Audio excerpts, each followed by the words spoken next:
Hello, you wonderful people, and welcome to another episode of Not Too Comic Book. This being a show where I talk about TV shows that are adaptations of comic books. For today's episode, I'm going to talk about the latest episode of The Gifted, the latest episode of The Flash, as well as the latest episode of Black Lightning. Like always, if I'm talking about something that you want to listen to, you can always look in the description down below. I'd include the time when I start talking about each of the respective shows. So, for example, if you want to hear what I had to say about this week's episode of The Gifted, you can skip to what I had to say about this week's episode of The Flash, and or skip to what I had to say about this week's episode of Black Lightning. But the first thing I want to talk about is this week's episode of The Gifted. So it's actually kind of interesting. This episode kind of, I guess it's kind of ironic to say, humanized Reva. Because the way Reva kind of handled everything, you were kind of under the impression like, oh, Reva's willing to just kill people like that. Seeing how she like immediately wiped out the inner circle at the beginning of the season, and it seems like she's not afraid to use and manipulate people, which I think even Reva has her, there's a definitely only so far she'll reach, because for her, she has this goal in mind, and the fact of the matter is, no matter what evil she has to do it, it's justified because she's trying to build a perfect world, a place that's somewhere safe for all mutants. So for her, any sacrifice that's needed to happen is necessary, but only if it's a necessary sacrifice. If she can go about not going down that route, it seems like she won't. And we kind of really saw that shine through this episode when it came to Quinn. Interestingly enough, played by Sharif Adkins, which I've seen, he's popped up in quite a few things, but I think the thing I best know him for is playing, I believe his character's name is Jones, because it's been such a long time since I've seen it, but from the TV show White Collar, so I thought that was pretty dope.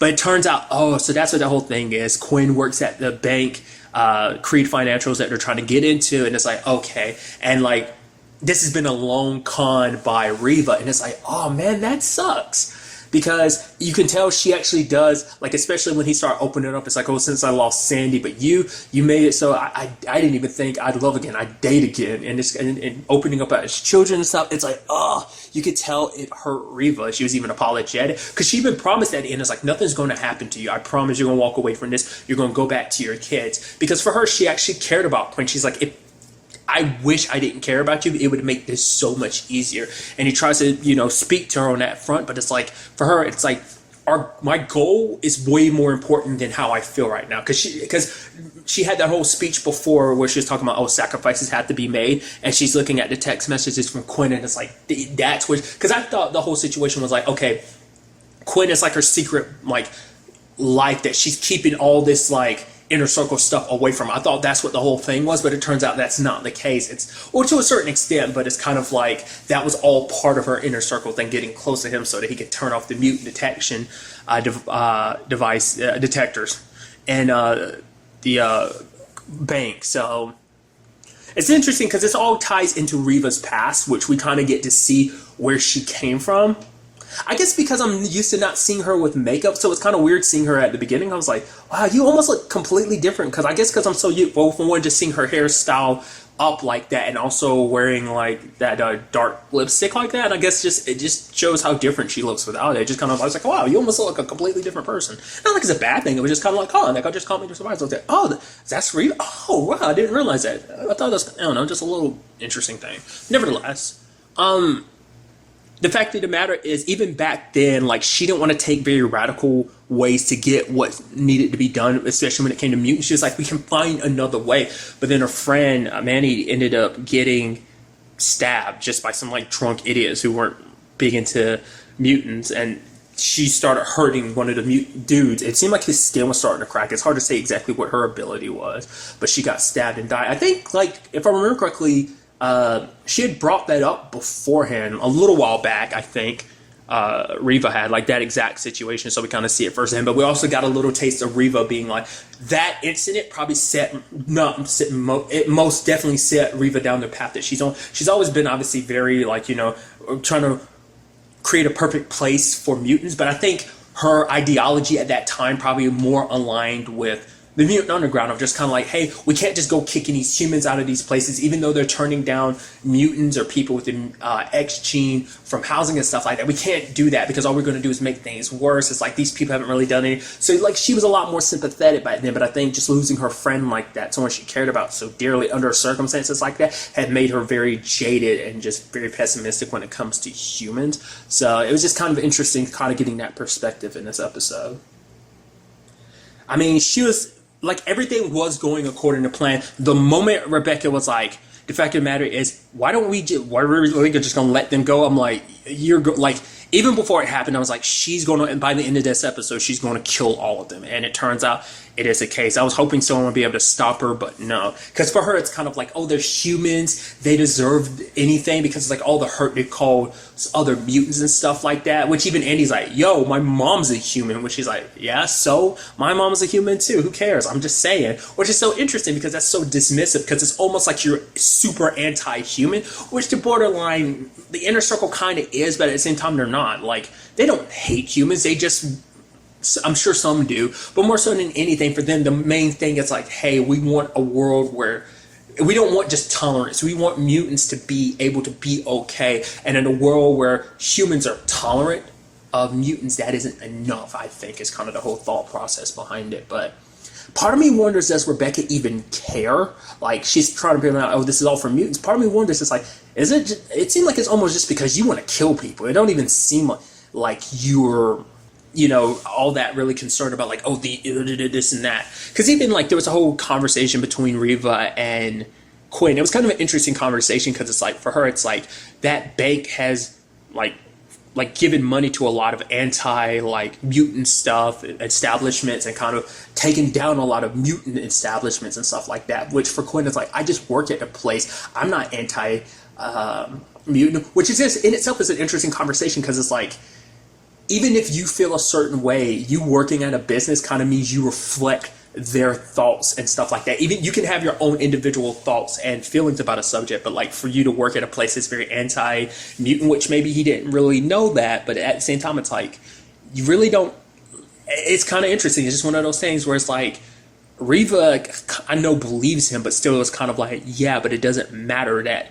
place profits on bringing down mutants, you know. So it's kind of, it's just an interesting conversation all on its own. But I don't think Rebecca's even thinking like that. Like I said, I think she just wanted to kill people. The fact is, Reva looks so shocked at it, like, what did you do? I mean, obviously her main reason for doing that was because Quinn was in there. For one, now Quinn's children are going to grow up without a father. They already lost their mother, and now they're going to be alone, put in a foster system and all of that. So, I mean, hopefully they got other family they can stay with, but it's like they lost their dad forever, and that's because of Rebecca. And, you know, Reva's going to feel most personally responsible for it, because it's like she's the one that made a decision to break Rebecca out, and also she's the one that involved Quinn in this, and she told him that everything was going to be okay, and it turned out not to be. I mean, that room was a bloodbath. I mean, that's to be expected when it comes to her abilities and stuff like that, but it's like, man, does Rebecca kind of suck. I assume they must not know about Rebecca's whole, like, condition. Like, you know, obviously, like, Lauren found out about last episode, so I'm guessing that whole thing isn't something that the inner circle ever found out. I guess for them, it's just kind of like, oh, this is the mutant that's held there. The fact of the matter is, they just want to keep her docile. So that's probably what they thought all the medication was for. It's like, no, she legitimately is kind of a little crazy. She might kind of have like, because it seemed like it was already there before, but I think when Andy gave her permission to be like, hey, use all the anger you have about what they did to you to kind of work on the vault, which worked ultimately, but I think it flipped something in her mind. I think she might kind of have like a dissociative personality disorder to a certain extent. It's kind of what I'm looking at. I mean, I'm no medical expert. I'm no psychologist in the situation, but because it just seemed like there was a switch that flipped her head. Like I said, she was already talking like that before, but for her to act upon it like that and just the look on her face when she started remembering it, it just makes me think, because that was already in the forefront of her mind to open the vault,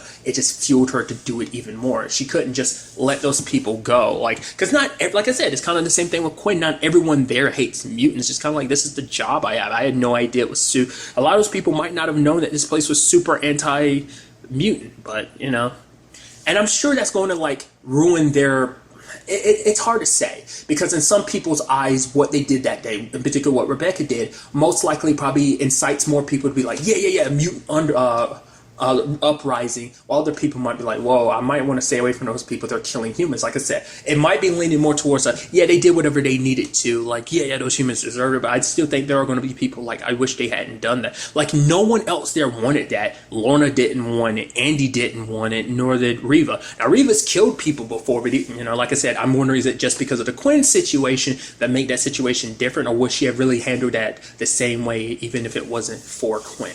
it does make you wonder. I think she might have, but the fact is that you kind of have to wonder if she would. Kind of speaks volumes all on its own. But you definitely can tell Lorna and Andy weren't cool on that, because neither one of them has ever killed anyone before. And, you know, that's definitely going to mess up things between Andy and Rebecca, which, you know, as you can see, you don't want to be on Rebecca's bad side, just with her power. I don't know if there's any really fighting that ability once she gets started. Maybe there's a time frame in between, like if you act quickly enough, you could... I mean, it makes you wonder, like, personally, like, could Andy's power rip through hers? Is kind of what I'm wondering. Like, because he rips stuff, but it's like... It's more physical things. She creates dimensional space and turns it inside out. So I'm wondering, could he literally rip open a dimension she's trying to create or something like that? That's what I'm wondering, but nevertheless. The way this is kind of setting up, I think they're setting Rebecca up to be the one to take over the Hellfire Club. The Inner Circle. Because I get the feeling like she's obviously going to... I'm kind of inkling towards it. She's going to end up killing Reva and taking over everything. That's what I'm potentially thinking.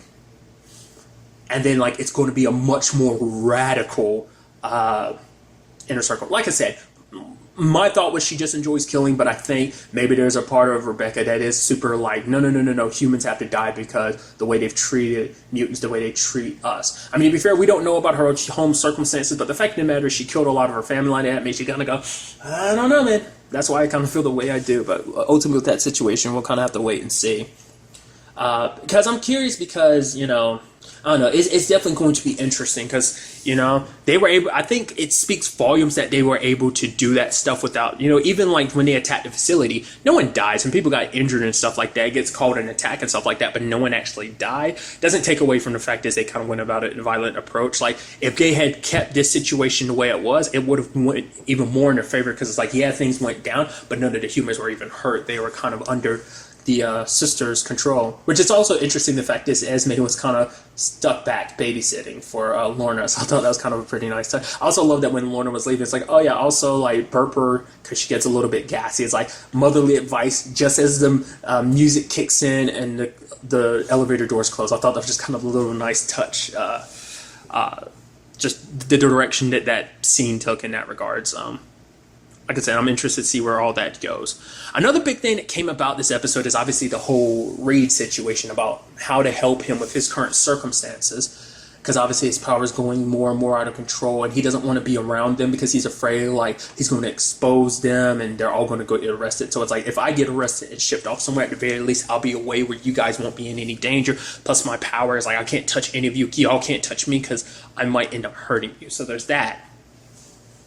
And now in retrospect, I said that whole thing about Andy. Now I'm sitting here thinking about, because it comes up about Lauren later on. I'll go ahead and talk about it. It's like, technically Andy has killed people then, not on purpose. It was completely accidental, whereas the Rebecca thing was like, oh yeah, she did it on purpose. Nevertheless, like I said, I'll kind of talk about that in a little bit. But the whole Reed situation sparks an even bigger thing, because Marcos notices that every time something comes up, Clarice is like, oh yeah, maybe turn to the Morlocks. It's like, why are you suggesting the Morlocks for everything? It's like, is there something going on there? And Clarice is kind of denying it, and she's kind of like, yeah, we're kind of not doing good here. You know, the Mutant Underground, at the very least, I'm hoping that we could get some help.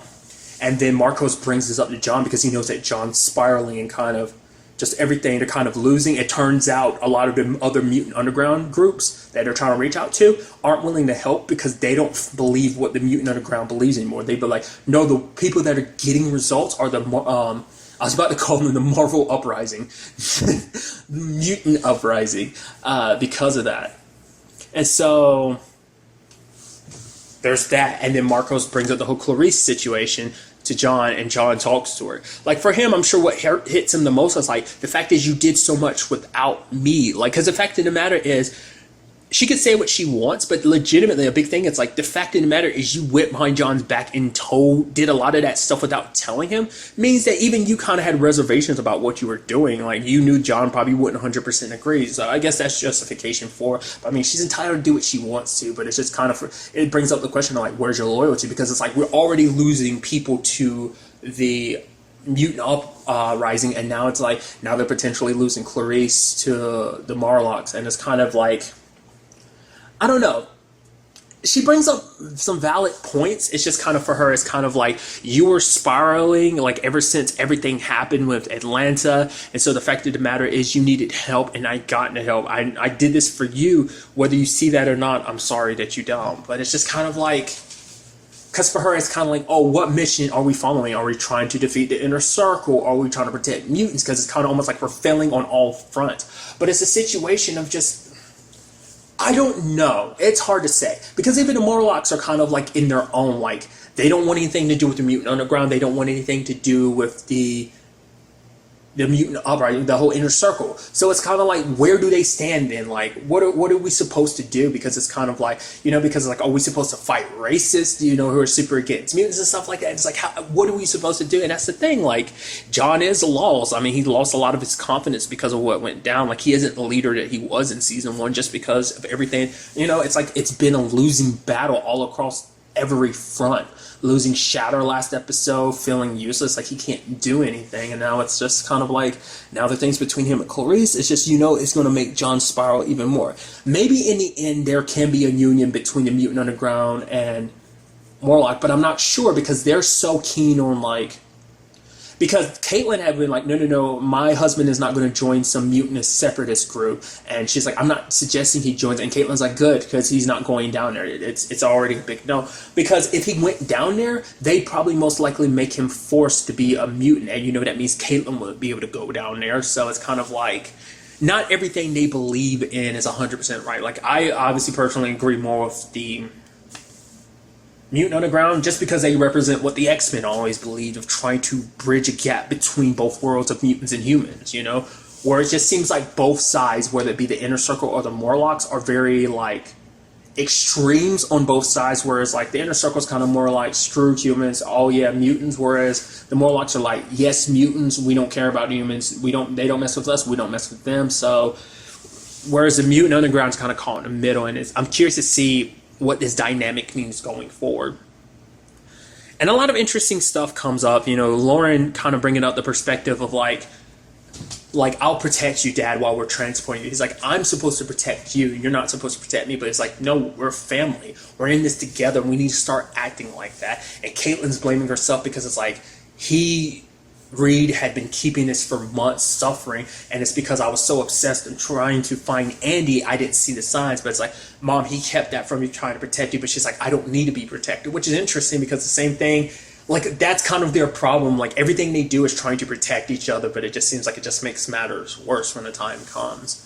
It's definitely going to be interesting to see what happens, going forward with them, because even Lauren's kind of questioning stuff, because for her, it's like, our family's cursed. Dad might not ever be able to touch Dad again. I'm also curious in the long run what Andy's perspective is going to be like when he finds out that his dad has mutant abilities like that. I wonder, is that going to change anything? They might try and recruit him, the entire family, to the inner circle, which would be a problem for Caitlyn being the only non-mutant in the family. Like, that'd be an issue, but none of them would want to leave her behind. I mean, even being on the side that he is, Andy would never want anything to happen to his mom. He loves his mom. He knows that she's there for him and anyone else. Like, she accepts and loves him. And Lauren, that working with the whole Mutant Underground, like, he knows where she stands when it comes to mutants and stuff like that, so he's not worried about that. But it might be a situation where he kind of doesn't have much of a choice when the time comes. But for Lauren, it's kind of like that, on top of the fact is the Von Strucker curse of, like, the Von Strucker Fenrir, who used the power of Fenrir to just randomly kill people. And Lauren, it's like, what happened in Atlanta? Me and Andy using our power, I didn't stop. I knew people were going to die, but I didn't care because it made me feel powerful. But Caitlyn tried to be like, no, you were protecting people. That's why you kept using the power. But for her, it's like, I hope you're right. Because now she's becoming worried that, like, maybe that's who we really are. Like, the side of Andy that Andy's kind of embracing, Lauren's kind of worried that maybe that's who they are. Like, there's no escaping it. It's just kind of the curse of their family. Potentially, that's what she's thinking. But I don't think that is the case. Andy is a little bit misguided at this time. He's just kind of trying to find his way, and it's just, I don't think it's as bad as that, but I could be 100% wrong. To be fair, they haven't touched, like, and used their powers as the Fenrir the entire season so far, so it makes you wonder, will that come up at all?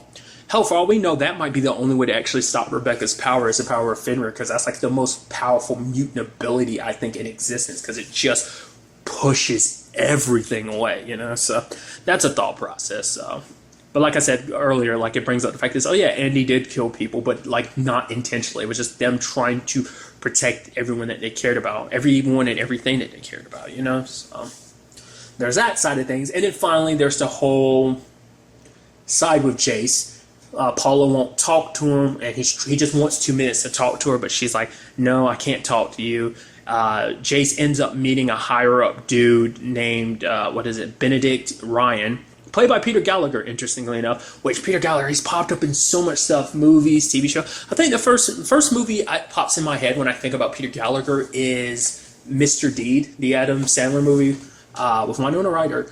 That's what kind of first comes to my mind. TV show wise, I never watched a lot of it. I watched tiny bits of it, but Covert Affairs is probably like the most recent thing he might have. I mean, he's probably done other stuff, but that's the first thing that comes to my mind TV show wise that he's done fairly recently. I don't know if he was in the entire show. I know he was in a good chunk of it, but nevertheless.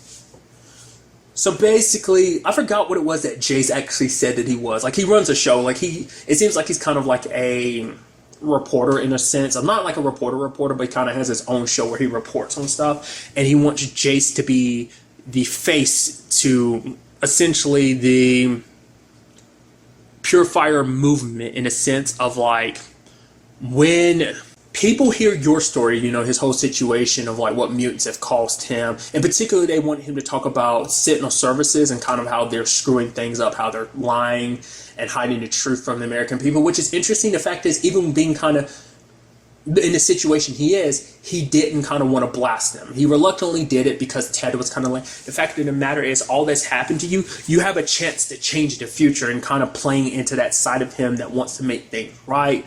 Then the whole thing at Creed happens, and granted, that was before word got out about all the people dying. That was obviously when it's just kind of like, oh yeah, the videos that the Frost twins, the only 2 that were there, I should have just said Frost sisters, because it's just, nevertheless, the Frost made him say so. And that dude also didn't help things by kind of running his mouth like he did, and that kind of got him and everyone killed, because I think that just set Rebecca off even more. Nevertheless, it's definitely going to be interesting to see what happens going forward, because if,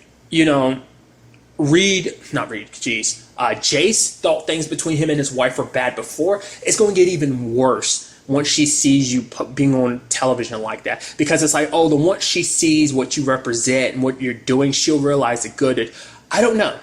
It's really hard to say whether or not Paula will still, will she come back and be like, oh, you were so right, and it's like, oh, these mutants, blah, blah, blah. Maybe she will, and maybe Jace will get everything he wants, but you can tell he has reservations about this situation. But it does seem like he's becoming the poster child for the Purifier. So is he going down, once again, is this more stuff that he's technically doing in his daughter's name, joining a hate-filled group like that? Yes, there's issues amongst the mutant world, but not everyone agrees with the way the inner circle is handling things. But for him, it's like all about justice. But it's like, is it really about justice, or do you just have a vendetta that you have against mutants? I think he has to kind of think about that sometimes. Like I said, we've seen him waver, and it's just kind of circumstances, in particular the Frost sisters playing out the way they did in season 1 led to, him kind of slipping back over to be like super anti-mutant. So there's that. Like I said, I'm very interested to see what the next episode has in store for us with all of this.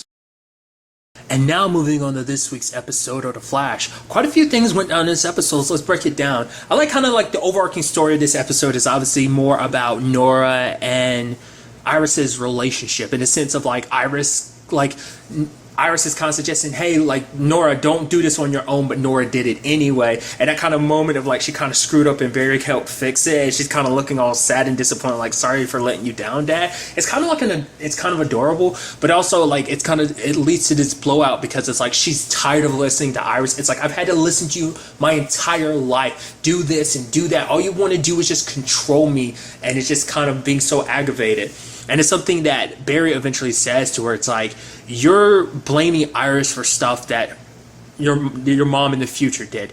Iris isn't your mom in the future. The fact of the matter is, this Iris is someone completely different. I wish you would treat her as she is now, and not for who she is 30 years from now. And that's the same thing that kind of happens with Cecile, because she was we are the West, we treat each other with respect. And that includes your mom. But for her, it's because, like, for Nora, it's like, mom, all she ever wants to do is control me. She wants to tell me what to do. She wants me to be this perfect little girl. But it's like, I'm a hero. And she gave such an interesting perspective on the whole, like, speedster thing. It's like, we run, so we keep going forward, pushing forward, running so that we could save everyone until everyone is safe. And it's like, that's such an interesting perspective to have as a speedster, to always keep moving, because the faster you get at moving and continue moving, the more people you can save until, like, everyone's safe. That's just such an interesting, like, ideology to kind of have as a speedster. Barry's never really said that out loud like that, so it's just kind of interesting. I mean, everyone kind of runs for their different reasons. Barry's, like, has been running his entire life for different reasons, and now, you know, it kind of shifted over to him, his hero persona, and now it's kind of like Nora's kind of running from a lot herself, running from a future where her dad's not around, and a future where she has issues with her mom. So there's a lot she's running away from, but I guess you could look at the argument of there's a lot that she's running towards. So it's just kind of an interesting thing. I did like the whole Cecile trying to, like, break through Nora by being like, okay, for everything you say, for every time you help with a chore, I'm going to tell you a story about your dad. But it turns out every story she told was about Barry. Because I thought it was interesting at the end, she was like, oh yeah, there was this boy that Barry, you know, at school, Barry sat with every day. Like, the boy had just lost his parents, and everyone was kind of being mean to him. I was like, oh yeah, Barry would understand that more so than anyone. I was like, oh, that's kind of interesting. And then it's like, yeah, Barry dedicated an entire page on the the yearbook for this person, and they smiled. And then, you know, you have Nora being like, oh, that's so cool. But she's like, wait, that wasn't a part of the yearbook or whatever. And it's like, wait, is that about mom? It's like every story she told was about her mom. And it's, you know, her reiterating what Barry had said before. You're projecting all your problems with your mom in the future on Iris. And that's the thing about it, because this Iris isn't that Iris. And that's the big struggle Iris has this episode herself, is because everything Nora hates about her, she kind of feels like, I'm going to become that person. It's already happened. Like, the fact of the matter is, almost like there's no changing it, because it's like, whoever I am in the future, it's kind of set in stone, because the fact of the matter is, we're here right now saying that I won't be that person, but Nora is here being like, I grew up to be that, I got older and became that person. Because Barry's trying to tell her, like, whatever went down, she has her reasons for doing it, because it actually plays into this week's episode in a regard of, like, the bad guy in this episode. His name's Ragdoll. Peter in particular, he grew up with everything. His mom gave him everything. She's a little cold-hearted towards him, because it's like, he had his chance and she's done with him. I gave him every opportunity and he kind of spurned it all, essentially. And Iris is like, I'm just like her, aren't I? The fact of the matter is, I obviously love Nora. She's my daughter, but the fact of the matter is, even with all that said and done, Nora still hates me. And she even makes comparisons to her own mother, which is like, that's kind of I think what hit her the hardest, because, like, the relationship, it didn't even cross my mind to think about it. It's like, yeah, the relationship Nora kind of has with future Iris, it's very similar to what Iris has with her own mom. Like, you know, it's like, my dad lied about my mom all these years to protect me, and because I was so angry at her, I never got the opportunity to really get to know her. And it's like, that's exactly what's happening with Nora's situation. She's so pissed at the mom she got to know as she got older. She's not knowing the Iris in front of her, who is most likely a very different person. Like I said, because it probably took extenuating circumstances to make Iris, like, whatever it was, it had to be an outside thing that made Iris into what kind of person she is. Because Iris is actually like, just because you're trying to protect someone doesn't mean that you're a good mother, you know? And that's so interesting, like I said, because that whole comparison of, like, because she's almost afraid that she's repeating the cycle. It's like, there are issues with her mom. Like, she's like, I might have been there in Nora's life, but that doesn't mean I was a good mom. You know, my mom wasn't in my life. She left. And then she got sick, and I never got a chance to repair that relationship. And I think that's even more reason why Iris wants to repair her relationship with Nora, because it's like, I want things to be good. I want us to be a part of each other's lives, because, like, I love you, you know? And it's like, it has this sweet beautifulness to the episode in that regard too. I think is kind of neat, because Nora's, like I said, Nora is a little stubborn in that regard, but at the same time, it's like, we don't know the full extent of what her relationship was with, like, Iris, because even she goes, like, honestly, like, because she also cut Iris cut Nora out a lot of stuff. It's like, even stuff about her past. It's like, oh yeah, there's all this stuff in a scrapbook Joe has been filling stuff up with. And it's like all this stuff about her that she never knew about her mom, because for her mom, a lot of stuff of like Iris's past is kind of off limits for whatever reason. And I'm guessing because of whatever went down in the future, Barry being missing, the rest of Team Flash maybe falling apart because of it, because we still don't know about their futures. But, you know, maybe the family isn't the way it is now. And so Iris then just became too heartbreaking to talk about a past like that, just because I don't know. It was kind of interesting. It's also interesting too because like Iris chose to become like a reporter. I didn't even think about this because she was made the line of like, everyone grows up wanting to be Supergirl, and I'm like, hey, that's so interesting, because it's like, yeah, you say that, and Supergirl's, you know, Kara is a reporter, and then Iris is also a reporter. No, because I forgot. Like, in the time that Iris and Kara have come to know each other, Iris wasn't doing the whole reporting thing. That wasn't until like near the end of last season that she went back to being a reporter, right? I don't remember, because after the whole Savitar thing, that's when she kind of stopped. I think that might have been around the time they met Supergirl, but it never came up. So it's just kind of a little interesting thing that they could have bonded over. Maybe it's kind of one of those things like we don't get it in the show, but technically it happened. I also like that there was another Gotham reference, because there was one in Arrow. So there was a Gotham reference in Arrow, and now there's one in this one. The guy was like, oh yeah, building something in Gotham. I was like, oh, that's so interesting. But nevertheless, the metahuman in this episode is, you know, the dude's name is Peter, but he goes by the name Ragdoll. And I love Cisco being like, I know, yeah, I still got it. Hold your applause. I thought that was kind of neat. But I think I always think it's kind of interesting how metahuman abilities work in this, because it's kind of similar to how powers kind of work. It's always been my thought, like the TV show Misfits. Basically, your powers are reflective of your personality, or at least something related to you. In this particular case, Peter was crushed and his body was broken up by a piece of the satellite, and the power kind of feeds into that, because it kind of works like Ralph, but it's more so like, rather than kind of being able to inflate his body being like rubber, basically he can break his bones and kind of contort himself to slide through stuff. He looks super creepy, the mask and everything. It's actually kind of scary, because like they treat him almost like a monster from a horror movie, the way he like just kind of like is in frame. You see him like Iris and Barry are dancing, and then he's just like in the background. It's like, it's super scary. I thought that was kind of pretty interesting. But it's actually interesting with that case too, of like, it seems like his whole thing is about making people pay, because he felt like the emotional pain that was dumped on him, in the sense of, guess, like maybe his mom was always cold to him, in the sense of like, because she was wealthy and stuff like that, she gave him everything to kind of compensate for the fact that she wasn't there for him. But he maybe kind of grew up a little spoiled, and then like, you know, maybe a little entitled or something, or rebellious, whatever the case may be. And when she finally pushed him away, never kept in contact with him for the past 2 years, made him finally snap. And that's what this is all about, I guess, because he was left broken, and now he wants to break everyone else, stealing stuff that's most valuable to these people. He ended up destroying that building that architect was a part of, just because he wants them to feel as broken and hurt on the inside like he is, both I guess physically and emotionally, which is interesting. But him pushing off Barry like that, and then Iris without hesitation jumping. I was like, oh, like, you know, luckily Nora's going to get there in time. It's like, no, Iris jumps off without hesitation and unlocks the cuffs, and luckily Barry was able to save the day. I was like, that's pretty dope. Even Nora was like, whoa, Mom, that was crazy. You just did that. That was so cool. And she's like, yeah, I guess I did. And Barry's like, you're crazy. I love you. And it's like, oh, we got to get Ragdoll. And it's like, oh no, we have Ralph, who already dealt with that, which I also love. Ralph had his hero moment. They're like, what are we going to do? Oh man, use that thing that opens up breaches. We can't. Sherlock broke it. I wonder, was that the reason why he broke it, was because he was actually trying to secretly use it to sneak away, but while he was trying to use it, he broke it? I have no idea. Maybe he couldn't use it like he thought he could. I have no idea. But I love Ralph being like, you got me.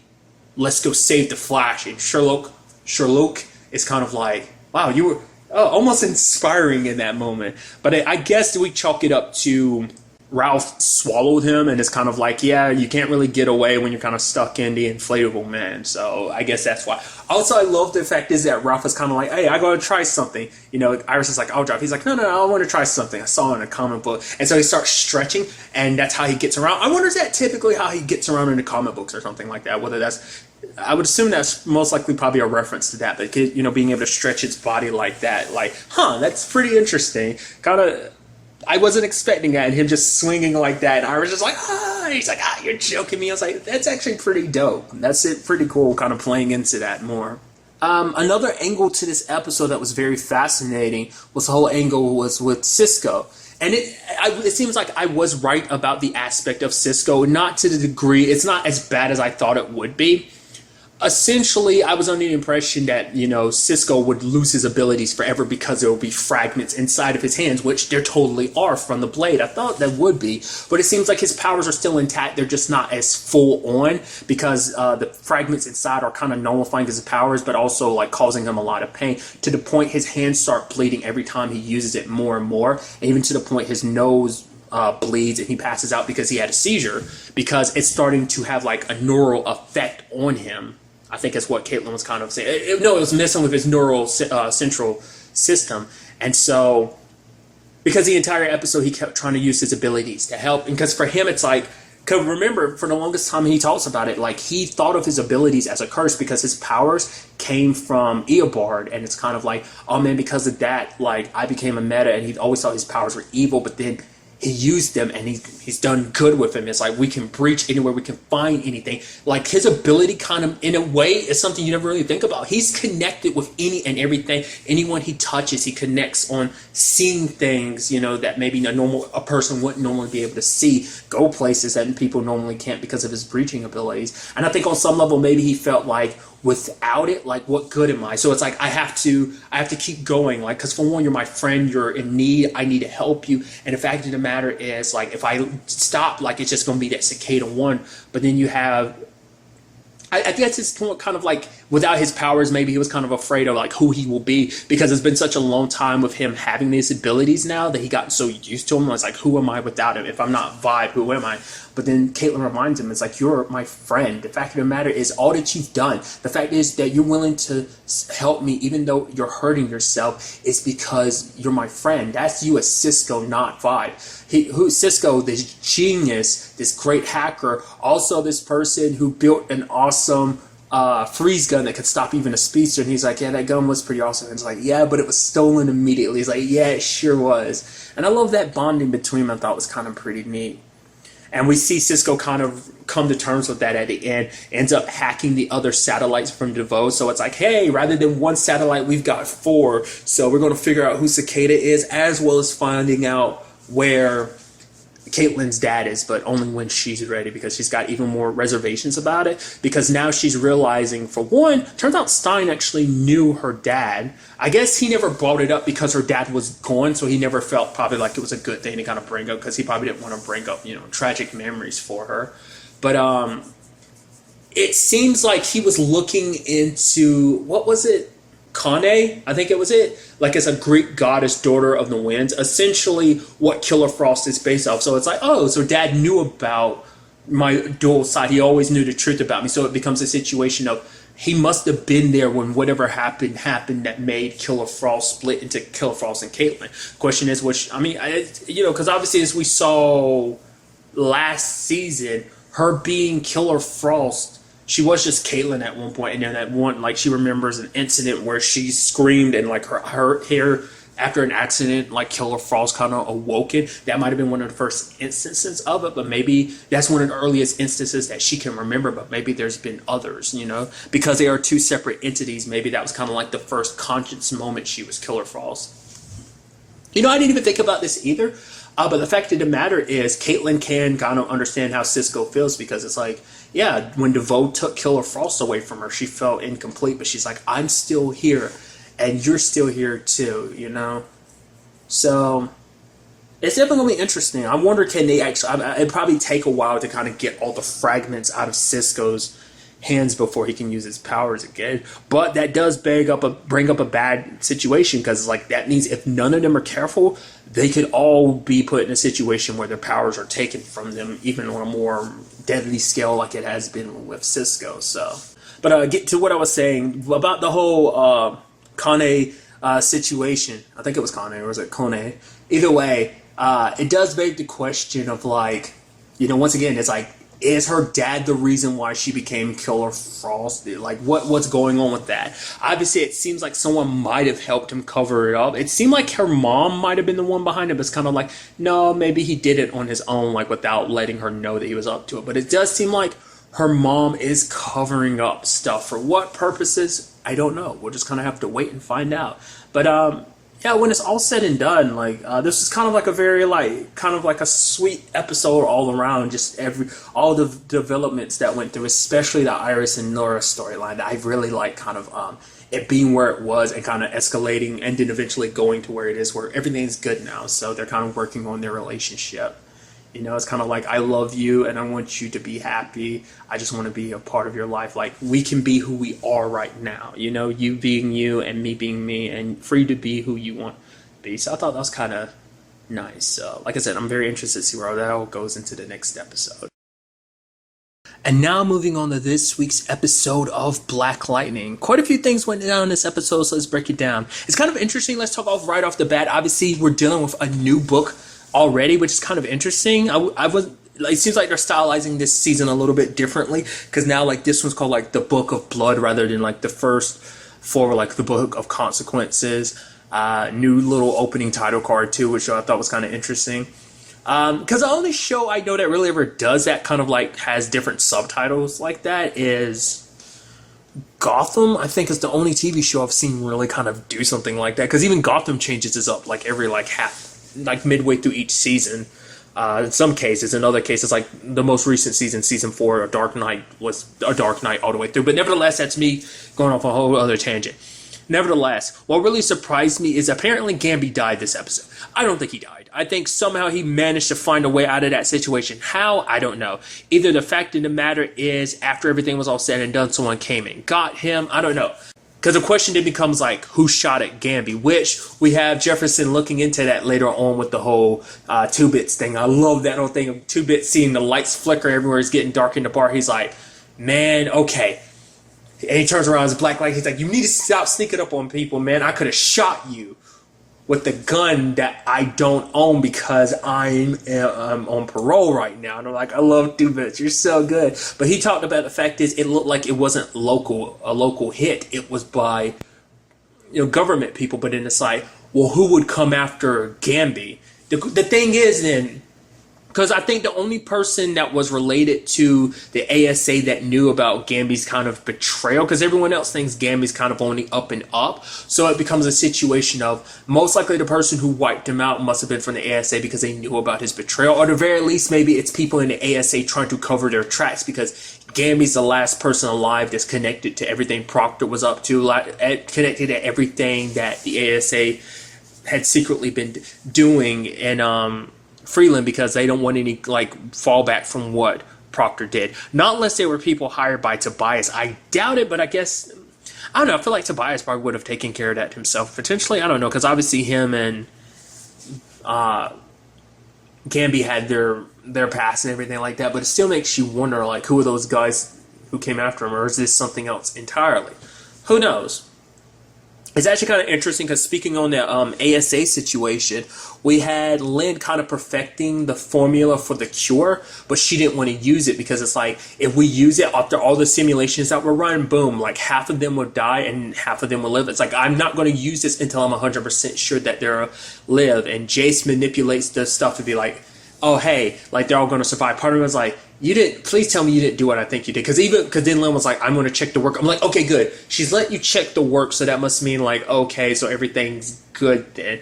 And then the moment start using it, it's like, yay. And then it's like, no, she was lying, because Jace is kind of a sociopath in some regards. I mean, in her mind, it's just kind of like, for her, people are just experiments. It's kind of like, if things go wrong, they go wrong. It's like, oh, we did what we needed to. For her, it's all about the data. It's like, half of them live, half of them die. Who cares? Like, oh, we saved half of them. Like, you really care that much? It's kind of like, oh, it's intriguing because this half of them survived. That's all she cares about. She's like, we saved half of them, you bitch. That just kind of caught me off guard. She said that as she's being dragged away. That was kind of interesting, but it breaks Lynn's heart because for her, like, she dedicated so much time to it. And it's like, yeah, those other kids might be safe, but those kids died. She was trying her best to save them, and it just kind of came down to that. So I'm curious to see what that means going forward, because that means they also still don't have a permanent cure for this whole green light situation. So even those who are suffering from it right now, it's not going to be a permanent fix, because anyone she gives it to now, there's still like a 50-50 chance that it might kill them. But there's also the whole situation with Jeff, Anissa, and Jennifer, them being kind of like more biological. Well, Jeff's situation, well, Anissa and Jennifer are more biological metahumans than Jeff is, because they, like, his biology had changed and it automatically went, to them as well. So they might be the key. Obviously, they were someone that Jace was interested in, but they were probably the key to potentially finding a permanent cure. I'm sure that kind of played a role in Lynn's research potentially already. Maybe it did, maybe it didn't, because obviously using anything from Jeff as well as the girls would just put them in danger, put a spotlight on them, because Jace was already talking about how we could experiment on these 3 samples that are potentially related to each other. So it's kind of like, yeah, you wouldn't want to put that in a situation where the ASA could get their hands on it and find out about Jeff and the girls. So, but yeah, this was a tough episode for Jeff. Like, obviously everyone in the family is handling it their own way. Lynn is trying to, because Jeff is the one that's kind of like, nah, Gamby's alive. He has to be. Fact is, that man has contingency upon contingency. Until I see that a body, I'm not going to do anything. To be fair, like, I don't think he knew 100% about how Gamby died until, well, maybe Henderson explained it, but like, it really hit him once 2-Bit said, yeah, body burning up like that, it kind of hit him again. So either it's just hearing it like that out loud kind of affected him, or maybe he just didn't know from the beginning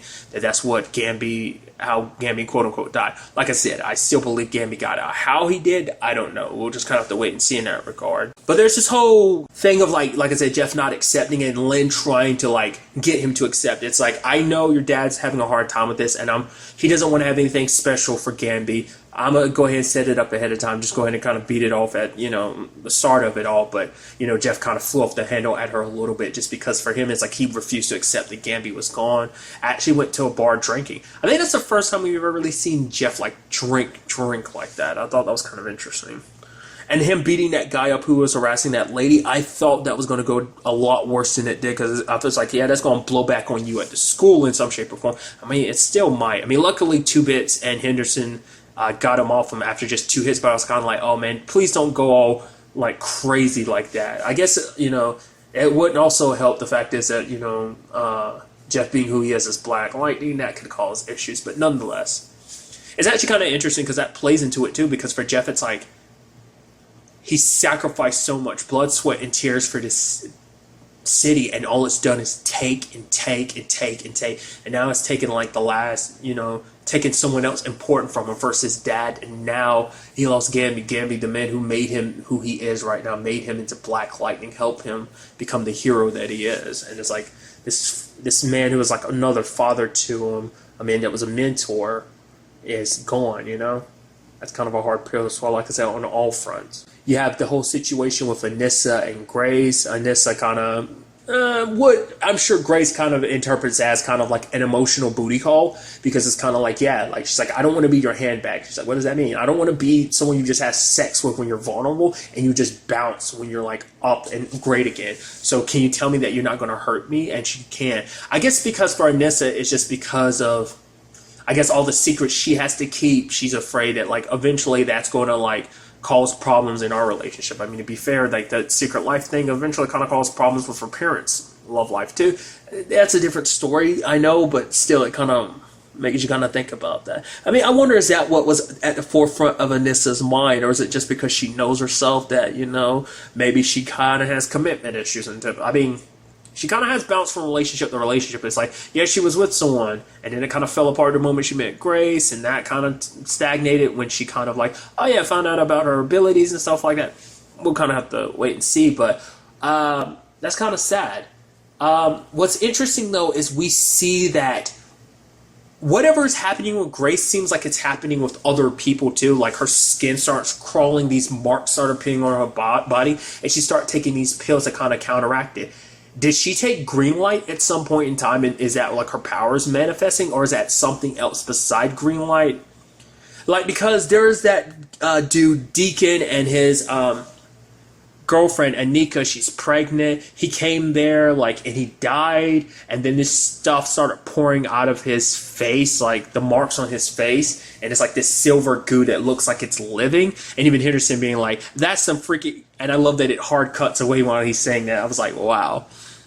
But that looks like some crazy stuff, because even a cop that pulls Anissa over later, because it seemed like in particular like it might be a specifically located situation, because she was going to like South Freeland, and then all of a sudden the cop that's pulling her over is like, I had to stop you, you can't go to this area, and you see it kind of crawling all over his skin, and there's stuff like zipping by, and you have like Anissa being like, not today, and drives away. So I'm assuming maybe the situation with Grace is related, maybe it's unrelated, maybe her situation is a green light situation, whereas this is something else. But like her skin, it seems like it's the exact same thing, because her skin was kind of crawling, like it looks like something's crawling in her skin. So it's like, is this someone else's experiment? Is this connected to whatever Tobias is freaking doing? Or is this some more ASA stuff? Or is this someone else entirely? Because it's like, whoa. I mean, because we've already seen the ASA is willing to kind of, because obviously like Deacon knew something was happening, because when Anissa was examining Anika, like he was looking out the blinds like someone was following him, even telling her, it's like, oh, you got to save her and the baby. So it's kind of like, are they being held captive at some lab or something? Are they experiments? Like, what's going on in that regard? We still know nothing in that instance. So I'm very interested to see where that goes. It's an interesting, complicated situation, especially because it's like, oh, like Anissa's got her secrets about being Thunder, and Grace has her secrets and everything. But I'm curious to see, like, when it kind of all comes out, like, you know, what's going to happen in that regard. Could we learn that Grace's situation, she's like, yeah, like, she didn't have the easiest time growing up with her parents, and it's kind of like, okay, so, I mean, I'm curious, like, will we kind of dive into her story in any shape or form? Is that related to her circumstances? Maybe that's kind of the reason why she's kind of like, you know, because obviously she says that's why she kind of shelves, like, you know, cuts herself off from people, because she doesn't want to get hurt just because of her upbringing and stuff like that. So, like I said, it depends on if it's a green light situation or not, but we'll kind of have to see. Because also you have to beg the question of, like, there's the fact that she's taking medication for whatever that is to kind of calm it down. So someone has to be a part of this. And like I said, it does seem like it's affecting a certain area of Freeland and hasn't completely taken over. So you had Tobias blackmailing a councilman, because it turns out that councilman benefited from Martin Proctor, because it's like, oh yeah, you got money for your election or whatever from the guy that basically put kids in a pot, and it's the reason why a lot of people are dying. So it seems like it's also connected to that medical facility that the pastor is running, that Anissa's working at, that they're trying to buy up that location so that they can transfer it somewhere else, because Tobias needs that area. Like, what he is up to exactly, I don't know. We did find out that basically in that suitcase, it was like the holy grail of stuff. We don't know how much stuff was in there, but we know one thing in there was a blackmail material Tobias needed to get this done. So is it like, is that what that is? Is that like a file on everything and everyone that the ASA had collected over the past, like, what, 20 or 30 years that Gamby's been there or whatever? Or is it, you know, what? Because I was thinking, like, we're dealing with, like, some, like, purified green light type of thing, which we might be, but I don't know. It's also interesting, too, because it turns out to be, like, the 20-year anniversary of, like, oh, yeah, I picked up cyanide from the orphanage and we became family. I set this up ahead of time, but now she's gone. And it's kind of like, oh, that's depressing. And Khalil's suffering more and more from it, because it's like, because of you, I lost cyanide. You were supposed to be her partner. You failed. And tells the whole story, the allegory of just basically like, yeah, if you prove to be weak, I'll kill you just to put you out of your misery if you can't survive on your own. And it's like, oh, boy. So that's interesting. Khalil's definitely caught between a rock and a hard place, because Khalil's not even, like, painkiller like he was last season. Some regards he is, just the way he's kind of acted in some, but in other regards it seems like he is trying to struggle to be Khalil, especially when it comes to Jennifer. For him, he kind of blames himself, because Jennifer is like, yeah, I kind of actually miss my life. A lot of stuff that she complained about, like, she misses now. Obviously, there was a good parts of just going to school, being around her friends, her teachers and stuff like that, but all that's kind of disappeared now that she's on lockdown at home. But Khalil's kind of like, yeah, that's my fault. I was like, I just got so caught up. I was just so angry at everybody. So the fact that he's being honest and open like that, I think kind of speaks volumes in itself. I kept wondering, and I'm curious, will she ever do it, is revealed to Khalil that she's a metahuman. I guess she wouldn't want to, because it's like, yeah, revealing her secret to Khalil, no matter how much, even if she does trust him at some point, maybe she will and do that. But eventually, maybe she's afraid that it's eventually going to lead to him finding out, like, oh yeah, Black Lightning's your dad. And also considering the fact is that he's working with Tobias, the man who killed your grandfather, it just kind of complicates it even more. Even though Anissa brought up the whole fact is he did kill Dad, you know that. It's like, no, he killed Black Lightning. It's like, why are you splitting hairs like that?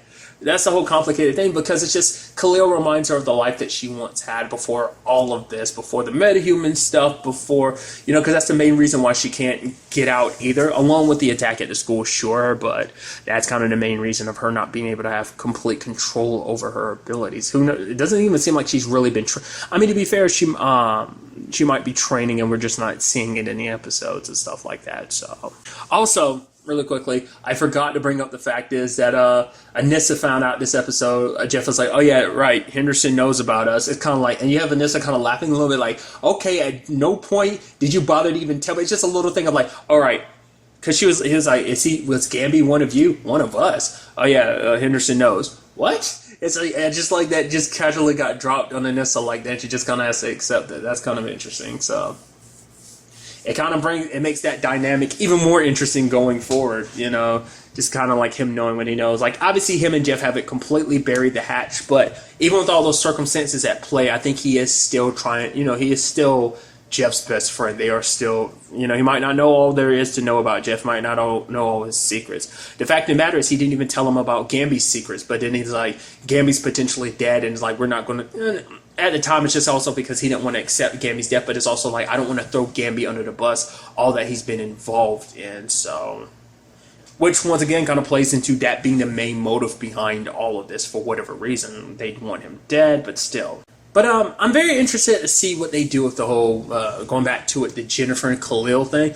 It almost seemed like some Romeo and Juliet type of thing, but, you know, because it's like both of them miss each other, but Jennifer doesn't want to admit it because of all the stuff that Khalil's done. It's kind of like, how do I forgive you? And it's just, I think until she sorts everything out with Khalil, she's not going to be able to control her abilities, because he's kind of like that piece that's little disjointed when it comes to her mind, her psyche or whatever, that's kind of making it hard to kind of like put her powers and everything she's feeling in a box and kind of control everything. So we'll see kind of how that ends up ultimately playing out.